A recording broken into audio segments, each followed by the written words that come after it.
Pwede bang mag-down payment muna, then tsaka na lang po ang full payment pag na-transfer na ang titulo? Good morning, good learning everyone! This is your Kuya Francis and I'm your Kuya Broker.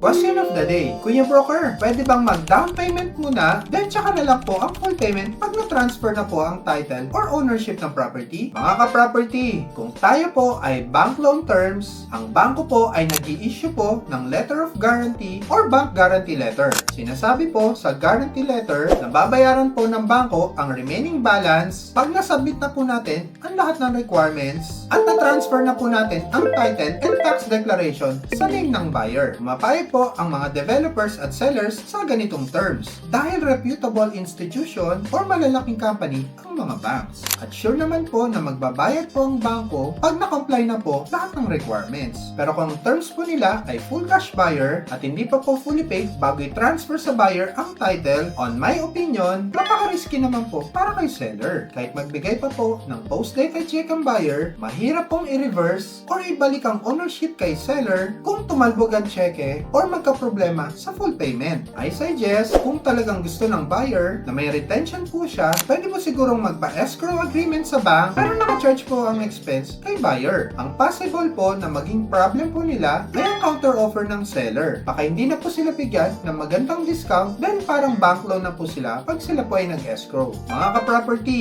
reminder ko lang po, once na nag-sign na po ng deed of sale, ang buyer at ang seller, consider po as done deal na po yun. Kaya pinangangalagaan po ng mga bank or ng pag-ibig na bago po mag-release ng letter of guarantee ay dumaan po sa matinding credit investigation ng financial capacity ng buyer. At lastly, kumpling title ang property. Kasi pag may letter of guarantee na po ang bank, obligated na po magbayad si bank ng remaining balance pag nasabit na po lahat ng requirements at conditions. Kung kayo po ay may katanungan, pakisulat niyo lang po sa comment section below. Naman po ang may alam. Again, this is your Kuya Broker. God bless po sa ating lahat.